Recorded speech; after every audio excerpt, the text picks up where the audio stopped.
अस्सलाम वालेकुम व्यूअर्स, कैसे हैं आप? उम्मीद है कि आप खैरियत से होंगे।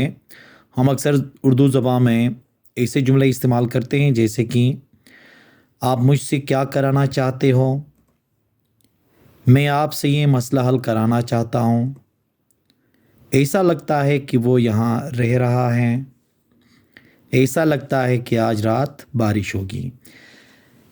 अब इनमें देखें एक टर्म इस्तेमाल हुआ है, ऐसा लगता है, ऐसा लगता है, और उसके साथ किसी से कोई काम कराना या काम कराना चाहना। तो ऐसे वाले जुमले जब हम इंग्लिश में बोल रहे होते हैं तो वो कौन सा स्ट्रक्चर के ज़रिए हम आसानी से इनको ट्रांसलेट कर सकेंगे, तो आइए इस लेक्चर में पढ़ लेते हैं।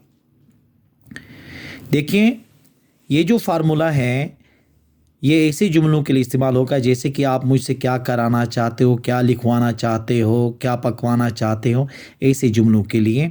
तो ये फार्मूला बनेगा व्हाट, फिर उसके बाद हेल्पिंग वर्ब, फिर सब्जेक्ट्स, फिर वांट, फिर ऑब्जेक्टिव प्रोनाउन, फिर टू और वर्किंग फर्स्ट फॉर्म और अदर वर्ड्स। अब ये जो फार्मूला है ये ऐसे जुमलों को ट्रांसलेट करने के लिए काम आता है। जैसे कि देखें, आप मुझसे क्या कराना चाहते हो, आप मुझसे क्या कराना चाहते हो। What do you want me to do? What do you want me to do? अगर इसका फिर जवाब दे दो क्या होगा, देखें, मैं आपसे ये मसला हल कराना चाहता हूँ, मैं आपसे ये मसला हल कराना चाहता हूँ। I want you to solve this problem. I want you to solve this problem. इसको आप ये भी कह सकते हैं, मैं चाहता हूँ कि आप ये प्रॉब्लम हल करें। आप मुझसे क्या बुलवाना चाहते हो, आप मुझसे क्या बुलवाना चाहते हो। What do you want me to speak? What do you want me to speak? मैं आपसे अंग्रेज़ी बुलवाना चाहता हूँ, मैं आपसे अंग्रेज़ी बुलवाना चाहता हूँ। I want you to speak English. I want you to speak English. इसको उर्दू में ये भी कह सकते हो, मैं चाहता हूँ कि आप अंग्रेज़ी बोलें। आप अहमद से क्या लिखवाना चाहते हो, आप अहमद से क्या लिखवाना चाहते हो। What do you want Ahmad to write? What do you want Ahmad to write? मैं चाहता हूँ कि अहमद मेरे लिए मज़मून लिखे, मैं चाहता हूँ कि अहमद मेरे लिए मज़मून लिखें। I want Ahmad to write an essay for me. I want Ahmad to write an essay for me. तो ऐसी जुमलों के लिए हम क्या इस्तेमाल करेंगे, What do you want या What did he want। उसके बाद फिर क्या होगा, आगे ऑब्जेक्टिव प्रोनाउन, फिर टू के साथ हमेशा वर्ब की फर्स्ट फॉर्म इस्तेमाल करेंगे।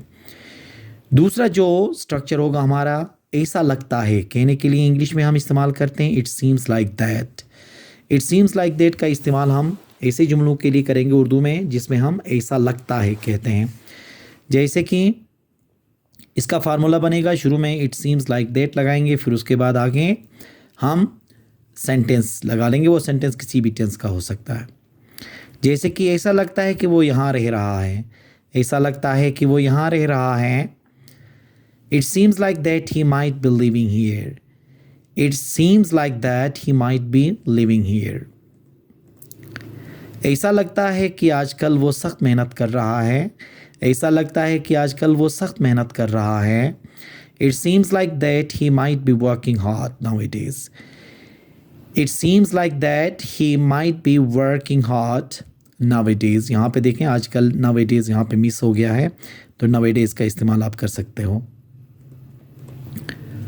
ऐसा लगता है कि आज रात बारिश होगी, ऐसा लगता है कि आज रात बारिश होगी। It seems like that it will rain tonight.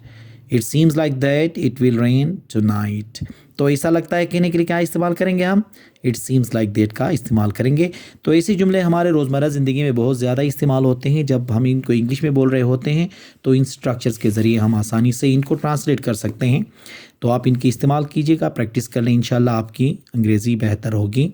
उम्मीद है कि आज का ये लेक्चर आपको पसंद आया होगा। Thank you very much.